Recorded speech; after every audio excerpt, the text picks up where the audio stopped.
Some promises are made in silence. Some break hearts without a single word. I lived on the same street as my best friend, Derek. We were like brothers, always laughing, always dreaming. We were both dating beautiful women, and those women were best friends too.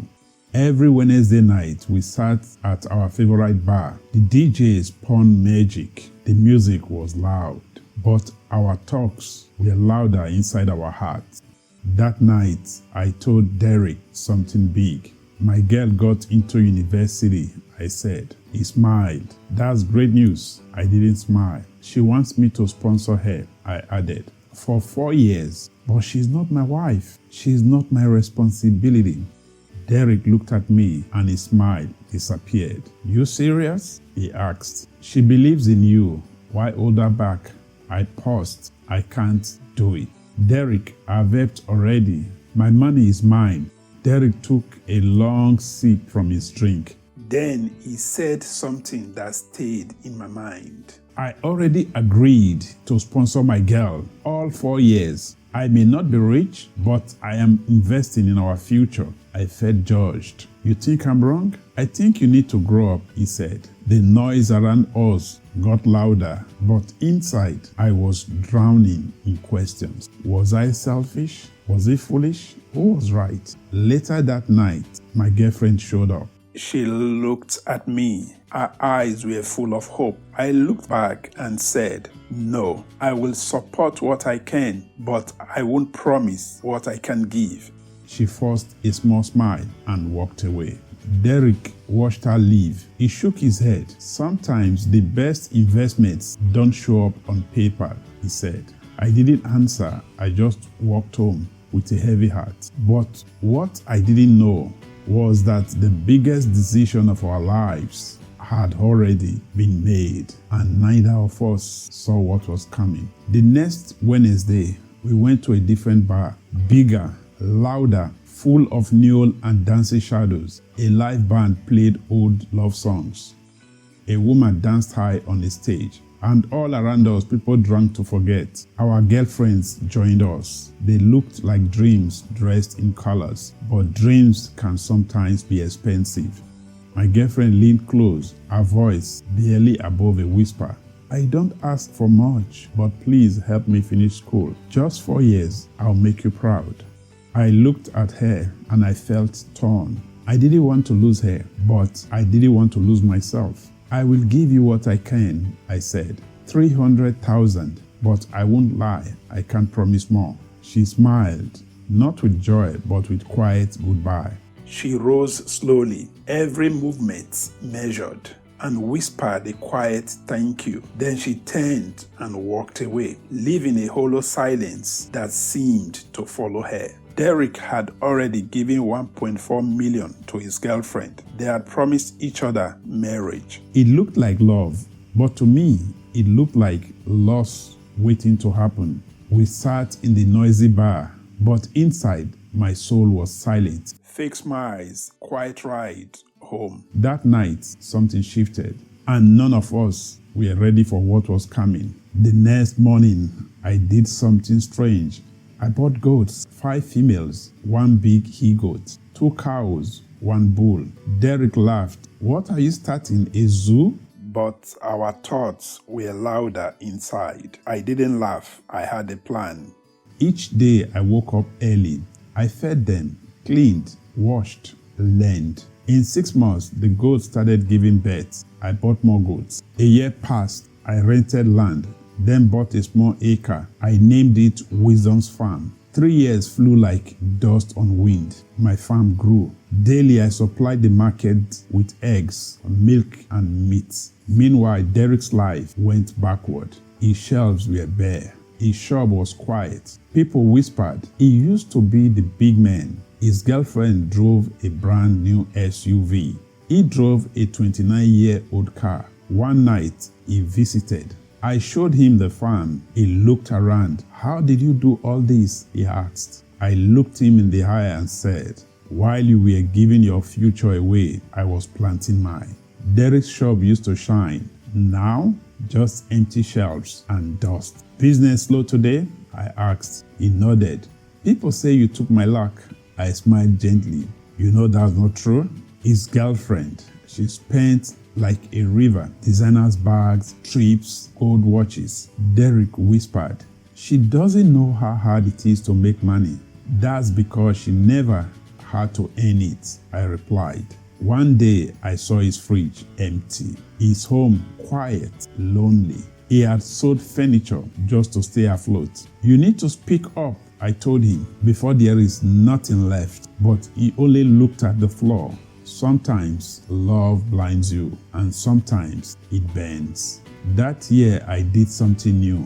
I enrolled in an online business course. Free, simple, powerful.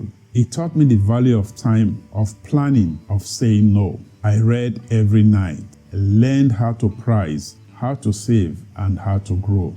In the morning, I walked to my farm with a notebook. I tracked milk, counted eggs, and weighed the goats. The work was quiet, but the results were loud. My shop grew strong. I opened a second one across town. People started calling me lucky, but luck had nothing to do with it. One day, Derek visited. Your life looks different now, he said. I smiled. That's because I stopped trying to impress people and started impressing my future. He looked down, then up. Can you teach me? He said in a sober voice. If you are ready to learn, I said, I am ready to teach. But deep down, I knew not everyone who asks for advice is ready to hear the truth. Derek didn't learn, at least not yet. He borrowed money to impress, bought his girlfriend a new phone, rented a bigger house, threw a birthday party that left him broke. One day, he came to me looking tired and confused. Please, just a little loan to hold me. I loved him, but I said no. Not because I didn't care, but because I did. You don't need money, Derek, I said. You need control. He didn't talk to me for weeks. Meanwhile, I grew, hired more workers, signed a supply deal with a supermarket. My girlfriend, not in school full time, but she started learning fashion. She was quiet, loyal, and patient. She asked for little and gave much. Derek's girlfriend asked for much and gave a little. He gave her all he had, even when he had nothing left. 4 years passed. Just like that, time moved on. Our girlfriends graduated. We met at a small restaurant to celebrate. Smiles everywhere, but silence behind some eyes. That night, Derek stood up. He held a small box. His hands were shaking. You have been my everything, he said. Will you marry me? The music stopped. The room fell silent, but she said no. Not here, she whispered. Do it at home. Derek sat down. The box stayed in his hand. I watched. My own ring still in my pocket. My girlfriend looked at me and smiled. Go on, she said. I'm ready. I stood. I took out the ring. Will you marry me? She smiled through tears. Yes, I will marry you. The room clapped, but behind me, Derek's world broke. His girlfriend walked out and didn't look back. Weeks passed, no calls, no visits, no answers. One evening, I knocked on Derek's door. Dismay hit me first. He hadn't bathed. The dishes were stacked. His eyes were empty. She left me, he whispered. She's dating a rich guy now. He cried, not like a man, but like a child lost in the dark. We took him to the hospital. They said it was depression. He stayed for 2 months. I visited every day, brought him milk from the farm. When he came out, he was a different person. I will never be that man again, he said. We organized a small shop for him. He smiled again, a little at first, but that was enough. Our wedding was small, simple, beautiful. My best man was Derek. He smiled the whole day, gave a speech that made us laugh and cry. This man showed me what real love and growth look like, he said. My bride, radiant, my heart peaceful. Meanwhile, Derek lived quietly, saved his money, focused on his shop. Then one day, she came back. His ex, the one who left, The rich men she chased, arrested, sentenced, gone. She stood at Derek's door, crying. "Forgive me," she said. "I made a mistake." Derek let her in. She cooked, cleaned, and stayed.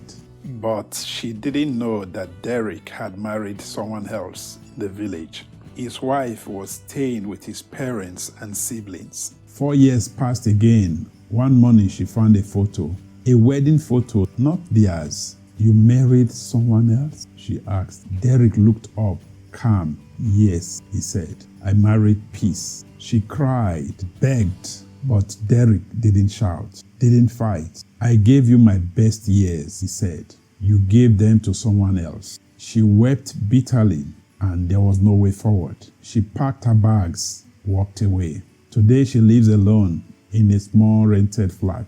Derek lives with his real wife, his children, his peace, and they never looked back. Life doesn't shout. When it teaches, it whispers. It shows you who was real and who was just passing time. Derek learned. I learned. We both changed. But one thing stayed true. What you plant in silence will speak for you in the future. Don't build your future on noise. Build it on truth. Don't spend all you have on people who can live without looking back. Help people grow, but don't drown while watering others. Your peace, your future, your growth, they matter. Plant wisely. Thank you for listening. Like, share, and follow for more stories that stay with your heart.